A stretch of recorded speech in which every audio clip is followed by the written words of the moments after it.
Santo. Amém. Eu peço a intercessão de Santo Atanásio, de São Pio X,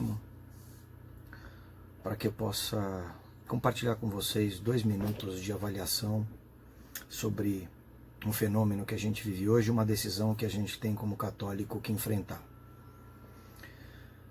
Esse caso do padre Robson, ele é mais um caso lamentável, lastimável, de um líder, um pastor, um sucessor dos apóstolos, como tantos outros nos últimos 50, 100 anos, que cedeu à mundaneidade, que se afundou na mais profunda bestialização humana, naquilo que mais nos afasta de Deus, e se entregou às paixões humanas,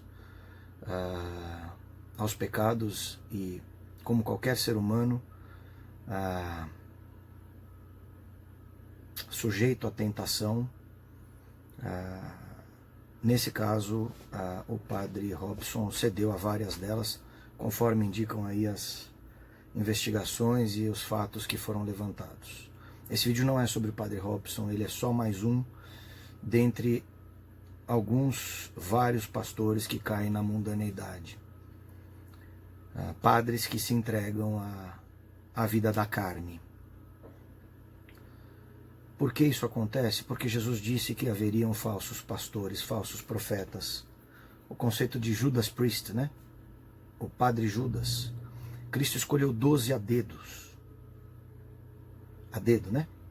E um dos 12, Judas, que conviveu 3 anos com ele, o traiu. Portanto, a igreja não é santa por causa dos padres ou dos bispos, ela é santa apesar dos padres e dos bispos e dos cardeais, enfim. Porque quem santifica a igreja é Jesus. E se entre os 12 um o traiu, vários traíram, né? Pedro, vários traíram, mas traiu para valer como Judas, os outros voltaram atrás, se arrependeram, como é a nossa natureza humana, né?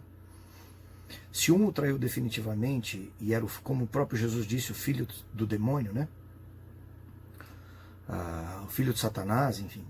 Então, era esperado que houvesse Judas Priests, padres do mundo, entre os verdadeiros padres, os santos padres, e tem vários santos padres que a nossa igreja tem. Na parte oposta aos padres mundanos, existem pessoas como o Santo Antão do deserto, que viveu absolutamente despojado de tudo, inclusive da sua humanidade, porque viveu só para Deus, no deserto do Egito, lá no começo do cristianismo, no ano 200, e que foi 300, e que foi referência para boa parte dos cristãos monásticos depois, e para essa vida dedicada a Deus, que acabou virando um conjunto de monastérios e as ordens monásticas que nós temos até hoje, aí várias delas maravilhosas, como os beneditinos, os franciscanos, os dominicanos, etc. Santo Antão deixou a vida dele, os interesses dele, tudo para viver isolado, para Deus, puramente para Deus, no mistério da entrega total. Que muita gente acha que é estéril porque não produz obra, mas na verdade produz uma obra espiritual monumental, porque em intercessão contínua, esses santos estão agindo em vida ainda, como Santo Antão no deserto, na reparação dos pecados humanos no âmbito espiritual. Enquanto nós fazemos as obras da carne positivas, as obras de caridade, por exemplo, esses místicos, esses religiosos, esses devotos fazem a obra da reparação espiritual, porque vamos lembrar que Cristo é 100% homem, 100% Deus, e a igreja representa Cristo. Portanto, ela precisa das duas realidades. Entre os padres Robsons e Santo Antão, estamos todos nós. E a igreja hoje vive um dilema. E eu chamo de 2 modelos. Eu tenho o modelo Francisco, do Papa Francisco, e eu tenho o modelo São Pio X, do Papa São Pio X.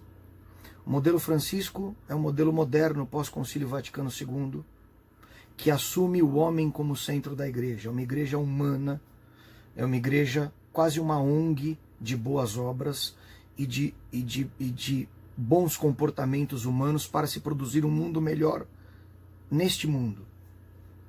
A igreja de São Pio X, a igreja de 2000 anos, era igreja que sabia que a nossa vida não era nesse mundo e que tinha como missão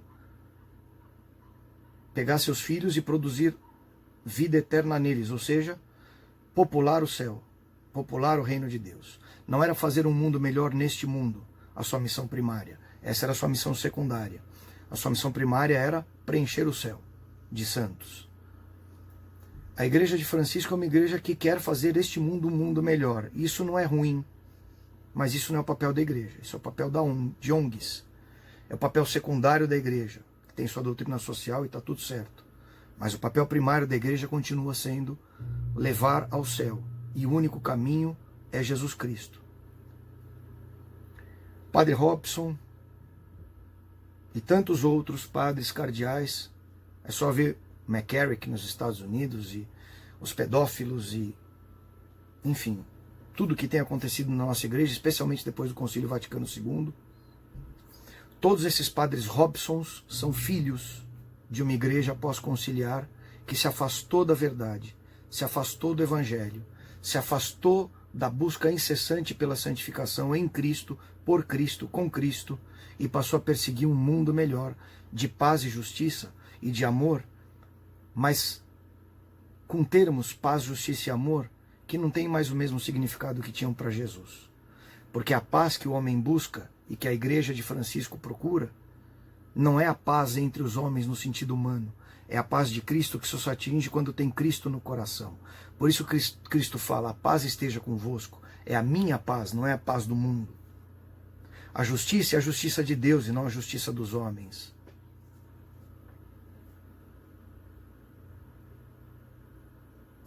A igreja hoje está numa situação de profunda decisão. Vamos seguir nesse caminho de aproximação com o mundo, de integração com o mundo, de concessão ao mundo, a ponto de virarmos uma ONG sem vida, sem Cristo? Ou lutaremos para ser o que sempre fomos em 2000 anos, que é a verdadeira igreja e única igreja de Cristo, santa, católica e apostólica? Padre Robson é só um filhote da igreja conciliar, ele e tantos outros, da igreja pós-conciliar, da igreja do Vaticano II. É nesse cenário que estamos. Você católico, pense, porque não dá para viver as duas coisas. Ou você é da igreja pré-conciliar, ou você é da igreja pós-conciliar. Ou você é da igreja que busca pela santificação, ter um coração conforme Cristo e viver a santidade, ou você é uma igreja que se adequa aos padrões do mundo e tenta se encaixar no mundo para viver junto com o mundo. As duas coisas, na mesma proporção, são impossíveis de fazer ao mesmo tempo. Primeiro o espírito, depois a carne. Primeiro a igreja com a sua santa doutrina de 2000 anos e depois trabalhar por um mundo melhor. Nessa ordem. E o que a gente vê hoje é esta ordem. Cristo cada vez menos relevante e o papo ongueiro da vida melhor, do salvar as florestas e do respeitar os direitos humanos, com todo o discurso que um partido democrata americano, o PT ou o PSDB ou tantas outras organizações têm, qualquer uma delas, repetido à exaustão. A gente tem que escolher. Eu já fiz minha escolha. Cada um que faça a sua. Somos todos livres. Fiquem com Deus, fiquem em paz.